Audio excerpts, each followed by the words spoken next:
So that was the closest I ever went to failing, because nobody, not even my uncle, was going to lend me money at that point.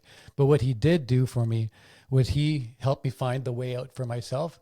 And I just never went back to that place again. Hey, what's up, everyone? Welcome back to another episode of Let's Talk Marketing with In-Depth Podcast, where I'm your host, Nathan Webster, and I'm excited to chop it up with you today. As you can tell, for my viewers, I have a guest with me, but for my audio folks that are on the podcast, thank you to subscribing and listening. If this is your first time, welcome to the show. I hope you love it and enjoy. Subscribe, comment, rate, review if you like it. Love to hear more from you. And that's if you want to reach out to me. I'm at info@nwebsterllc.com. And for my worldwide listeners, thank you once again for joining the show. I got with me today another marketer, another entrepreneur. Go figure, right? That's who we talking to. Episode 274. And I'm going to mispronounce his name because I'm so excited just to say his name, is Laurier Mandin. Did I say that right, Laurier? Laurier, yeah, you got it. Laurier, thank you, man. Well, I'm sorry for chopping up your name, even though I tried to get it right. Thank you for joining the show. Hey, it's my pleasure. And when your name is Laurier, you don't expect people to get it right very often. So I appreciate you giving it a shot.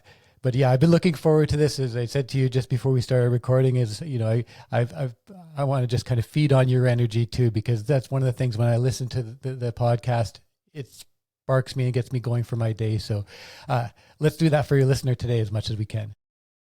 Thank you. I appreciate that. And yes, I think it's important to bring the energy, because you already know this life as an entrepreneur is hard. When you're doing marketing, a lot of it is failing and figuring out what works and what doesn't work. And and as you know, you've been in business for 25 plus years. I don't know how long you've been actually doing it without officially saying you're doing it. But can you tell the listeners who you are, what you do, and how you want to help them?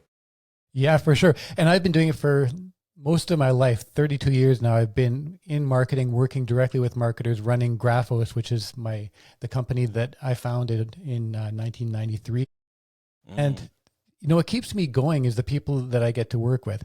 I talked about kind of feeding off your energy. Well, entrepreneurs have something inside of them that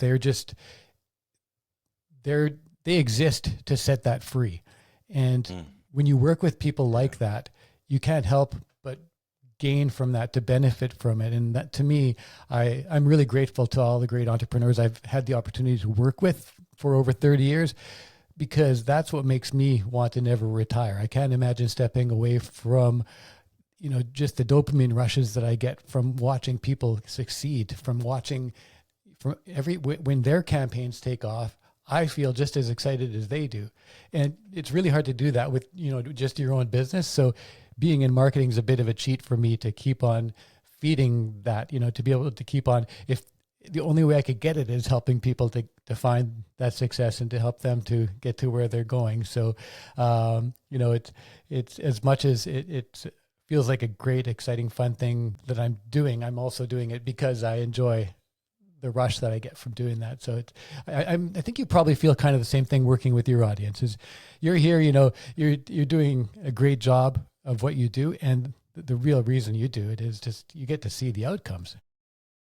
Yeah. You know, when I tell my existing clientele, or I should say my prospects to clientele, I say, hey, look, you pay me when you get results. If I'm not getting results, I'm not going to get paid, and we're not going to have this relationship that we will have. And it's one of those things that, you know, it's a challenge and you take it on, and it's exciting to see not only like that campaign grow, but you see them grow as a leader.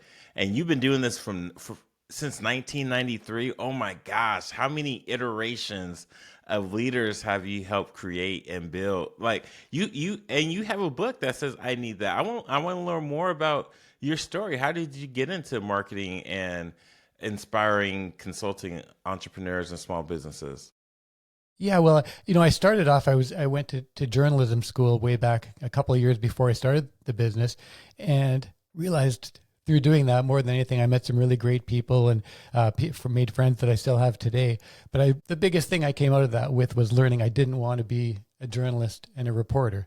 But I did start a magazine with some friends, and my job in the magazine, as far as, in addition to writing copy and taking photos, came selling and creating ads. And doing the advertising side of it, I had to go and talk to business owners and find out what they were selling and understand why it is that people should want to buy that from them.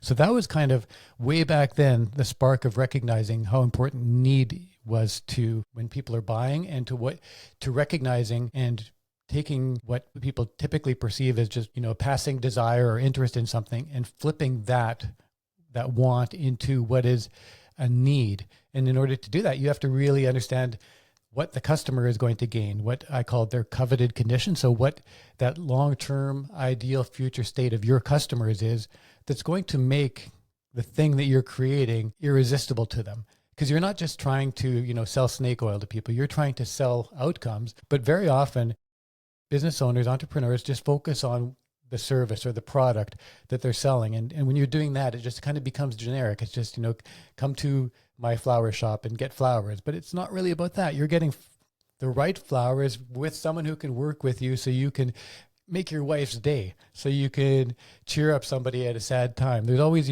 that desired future state that you're working towards with the buyer you're selling to. And that's what they need.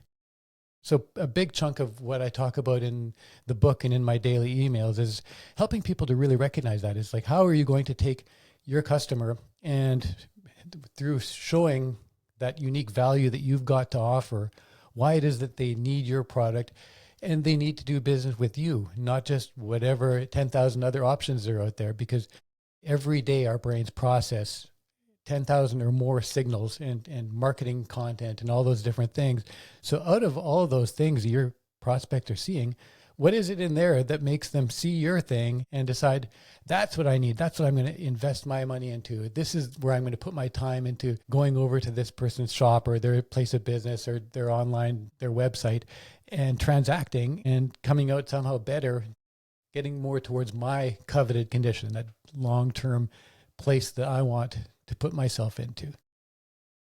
So, Laurier, you mentioned some things of that I would break down. My sweet spot is helping my clients get their funnel identified, going through the customer journey map. And it's funny, when I teach this to my college students, this is not what's in books. It's kind of like financial literacy. It's not being discussed. And so when we're talking about conversions from the top, the middle, and the bottom of the funnel, and I forgot to mention too, on a side note, you got to tell the folks, where are you from? Where are you located at right now? I'm located I'm close to, not right in, Edmonton, Canada, western part of Canada, a couple hours away from the Rocky Mountains. That's where I was born, in this area, and I've spent most of my life around here. My customers are all over the world, though. I've got about 80% of them are in the U.S. So okay. Very familiar with Americans, and some of my very best friends are in the U.S.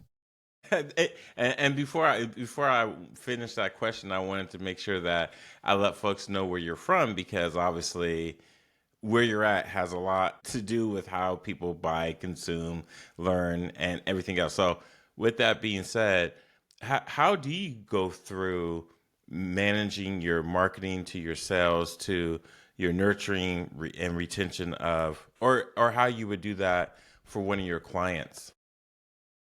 And that's kind of, because there's so many pieces to that funnel, it's multi-stage, like the funnel is itself. So, but starting with the end in mind is usually where I build backwards from. Is, okay, we have this product or we have this service that we need people to get to, and the end isn't usually the purchase. It's usually that satisfaction loop and the referral loop, and what happens when people are truly successful. So start with that success point in mind, understand who the ideal people are that we can best deliver that level of success to, and then reverse engineer how it is that those people are going to discover us, how it is that they're going to come to trust us.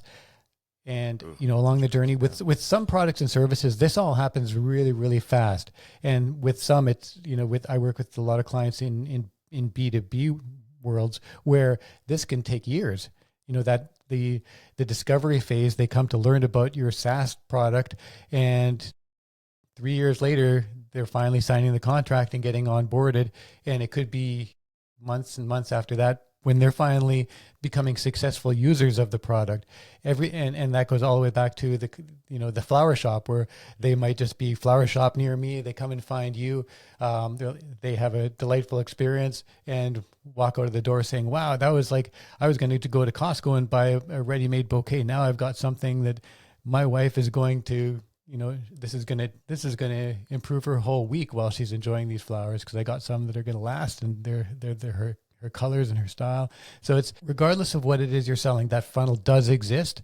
And really, you have to fully understand it before you can reverse engineer it and build it right from that first layer of discovery, when people they're going to have that first touch with your business and understand the range of touches. With e-commerce businesses, which I work with a lot, very often my clients are often surprised. Like, often it'll be 7 to 11 touches by the time someone becomes a customer. And we can see that through the analytics. They discovered you through this Facebook ad, and then they came back through your emails after they came to your website, and they returned 11 times and finally made a purchase. So if you're basing your whole plan on converting them on day one, it's not going to work. And then the same day, somebody does come in on their first visit and make a purchase, and they're not having the same journey when that's happening. There's somebody that has a different level of trust or a different threshold of what it's going to take to buy, obviously, with each of these different humans. You when you touch on that, and that's man, that's so beautifully said, because it may take years, it may take one day. How do you, with that ebb and flow, that's not like one day versus a week. How do you keep a mindset to keep going? Keep going is, I firmly believe that the most important thing about keeping going is having no end of ideas and inspiration. So I think that's why a lot of people listen to your show, End-Up, is so that they need to keep on feeding their soul and keep on feeding their passion, and remind themselves that it's not one size fits all. It's not a singular approach. Is that you've got to try many different things. And in order to fail forward, sometimes you're going to fail a little bit backwards. And that's the way the journey works. So you got to sustain yourself. You've got to have people around you that help to support you and feed you. And you only quit when you give up, and you only give up when you run out of ideas. And that's one of the reasons why I have my daily emails that people sign up to is because, I have the book, I Need That. But reading a book, even if it's a great, great book and it sticks with you to some extent, it's not something that you're going back to all the time. So I've created these bite-sized emails that people sign up to. And my goal with those is to move you forward incrementally every single day and never let you run out of ideas. Because if you never run out of ideas, I believe you're never going to give up. You're going to find a way. What you're building is worth selling and worth creating. That's why you put your heart and your passion into it. That's why you're working towards it. So don't let yourself run out of ideas and give up ever. Find ways to keep feeding those ideas. Have a circle around you of people. Listen to great podcasts like this one. Just keep feeding your mind, and you will not give up. You will get to where you need to go. Well, when someone launches more than 6,000 products, you transform some of those into multi-billion-dollar successes. There's a leading Shopify cookware brand you're working with, to innovative fishing lure, the world's kindest pillow. It sounds like you documented that all in your book, I Need That. Is that all the stories and the experiences that you learned over the last 30 plus years? Yeah, I tell a lot of those stories in the book, and I had to obviously cherry pick the ones that I thought would kind of give a well-rounded idea, because there's so many different types of businesses, so many different challenges that people face.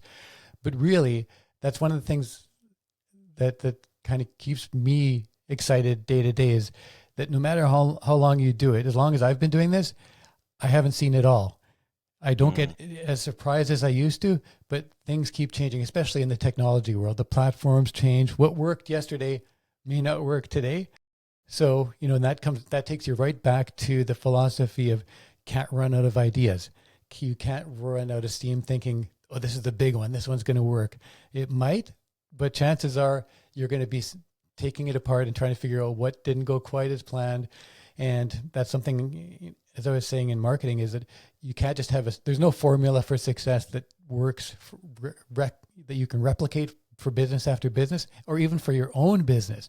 You can have, you're riding this wave that's going really well, but at some point that wave is going to go down. You have to have it figured out, no matter what your business is, what the next thing you're going to do is, where you're going to find the next wave, and to keep on going that way. If you want to keep on sustaining your business and keep on growing it and keep on providing for your family, whatever your goals are and the things are that your business is going to bring to you, got to be a plan. And in a lot of cases, it's succession. Maybe this is something you're going to work with your kids to build, and you have something that they can take over and move on. There's no end to the planning, and to me, no end to the thrill of creating something that's really special. And I think that's what anybody who's listening to this podcast probably has something inside of them that's really special, and it's worth finding the way to success for them. I think there's times when in this life that we have chosen, it gets very lonely.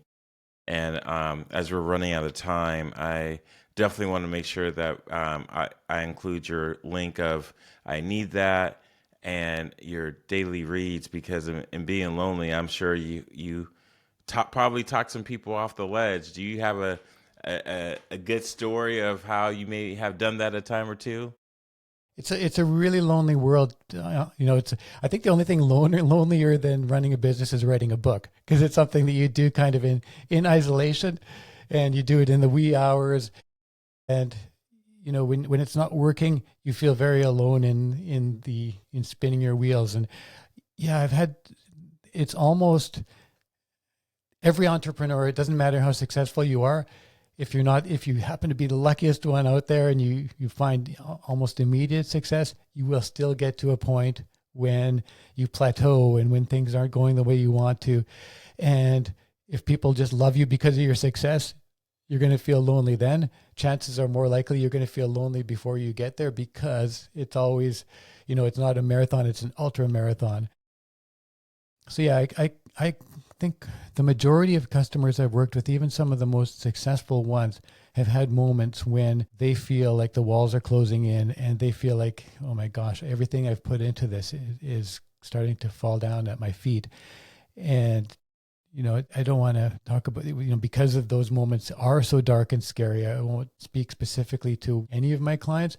I think I would just say that the majority of them have ended up at that point at some place. And I think it's part of my job to recognize when that's happening as it is, and not wait for them to feel, the full weight of that despair. So part of my messaging to them is usually, all right, let's look at what we have here. Let's look at, what has gone wrong, because everything is a blip. No matter, so there's some bigger blips, but you've got to recognize that we stay on strategy. We'll pivot if we need to, but we are still on a mission here to do something really quite specific. And let's not lose sight of that, because, maybe social media has gone wrong against us and we feel like that everything that we built is collapsing. So those are the most desperate moments sometimes, is when you feel that everything is going in absolutely the wrong direction. And that's when it's the most important to take the pulse, to find out what's going on. Maybe I'll use myself as an example in this particular case, because when I first, 32 years ago, started my business, it was a recession. Like most entrepreneurs, there are many successful entrepreneurs, start in times when things aren't ideal. You may have gotten laid off from a job. You might have found that you're starting what you're working on because things aren't ideal, and so you're it's a bit of an uphill climb right from that start. And that's where I found myself. After running Graphos for about 6 months, I was out of money. Had just finished a job for a client that wasn't paying me, and nothing was going very well at all. And I'd reached out to one of my uncles to see if he would lend me money. The banks had turned me away. My uncle sat down with me and said, let's see what you've got. And so we did an analysis of all my prospects, of all, everything, all the assets that I did have. And through that analysis, I realized, okay, maybe I can do this without a loan. And I started just, I tweaked my plan to go after some low-hanging fruit. And it was a gradual rebuilding. I worked with printers that I owed money so that I could resell printing and pass the funds on to them, and take the markup from that and pay off my debt, and rebuilt my company. So that was the closest I ever went to failing, because nobody, not even my uncle, was going to lend me money at that point. But what he did do for me was he helped me find the way out for myself. And I just never went back to that place again. I just never allowed myself to see just the darkness. You always had to see what you have that can work and focus on those things. There's always way more things that can work against you. There's always way more darkness out there in space than the light here on Earth. So you've got to grab onto the light that you've got, and find that. Forget about all the negative stuff out there, because that'll crush you. Wow, Laurier, that is so powerful. I love how you first started to talk about the client, but you're like, no, I'm not gonna disclose any client confidentiality. Let me talk about myself. And I love your story of everyone is there, and we don't talk about the lonely times enough with each other. We don't open up. We don't become transparent. We don't become vulnerable. But when you did, I love how you started to focus on what you already have, the light. And I love how you talk about the light, because there's so much darkness to grab onto. But I just go back to the scriptures. God has not given us the spirit of fear, but a power of love and a sound mind. Yeah, that's brilliant. And the thing of light, whether it's I have an aunt who is very similar. My aunts and my uncles have been really important forces in my life, and my aunt taught me that the only way to defeat darkness is with light. That's even if it's just a candle.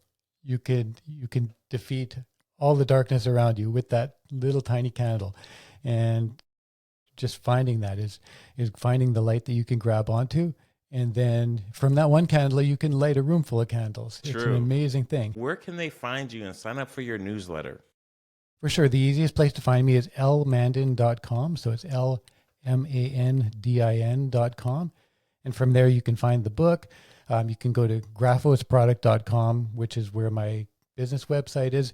But everything you need will start there. And if you do sign up for my emails, read them, and you have a question, send me a note. Just hit reply, and I always answer back same day. It doesn't matter how many questions I get on a given day. I won't go to bed without answering yours. So please give that a try. Challenge me on it, and I'd love to be there for you. I'd love to help you get through what your next big challenge is. And if there's a particular clientele that you work with on a daily, weekly, monthly basis, but your sweet spot, who are they? If they're say, hey, I want to work with him, how do they know they're a good fit for you? Anybody can read my stuff. Usually the people I work with directly are inventor entrepreneurs, so people that have their business at a point where they're getting ready to bring it out and reveal it to the world, because what I do is marketing. And I work with that level of people all the way up to chief marketing officers, CMOs, CEOs of companies. Our clientele is pretty diverse that way, and that's kind of how I like it. So you're never too small for me to chat with you, even if you're too small for me to send you a bill. That doesn't matter. As I said with the email, send me a note, ask me a question. I'd love to be here for you when you're small, and maybe I get to be here for you when you're big as well. Oh, who's to say? I mean, hey, we all got to start somewhere. Yeah, for sure. We all do. Maybe if you just started big, I don't want to work with you as much, because I don't think I might not like the ego that you probably bring to it. And that's one of the nice things with entrepreneurs is when you start small, you have humility. The beautiful people out there are the ones that have the big struggles. And, I've been there too. That one story I told you about, Laurier at that stage in his career is very often who the type of stage people are at when they come to me. And I can't imagine turning somebody away for being too small, because you start at the very bottom. You do. And that's why I started this podcast, because I know I was going to many folks from a website to just marketing advice, and I was like, I can't afford that. And I don't think some of this information or what I was seeking for should have been out of my reach. So that's how this podcast was born. My company was born. So Laurier, we were like kindred spirits, my friend. Yeah, I like that. You start people off with something that is truly free. There's no obligation. Even if that person never comes to you, never gives you a penny, there's just value being exchanged. That I find that Yes. if they get something from you, it starts a value chain that just never ends. So that's, to me, that's the most important thing to seek is how can we move people forward today and get them some value from what it is we do.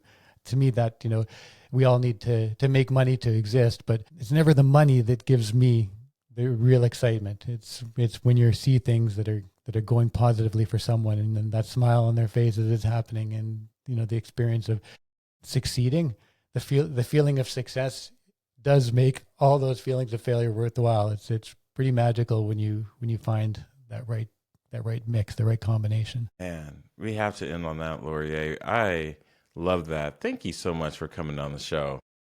Thanks for having me on, Dub. It's like what a thrill to be here with you and to get to talk to your listeners. Yeah, from Edmonton, Canada. You are crushing it. And I look forward to crossing paths with you again. Awesome. I do too. Hey y'all, you heard it first here on Let's Talk Marketing with In-Depth Podcast. Maybe you haven't, maybe this is the second time you're hearing from Laurier. This is my first time.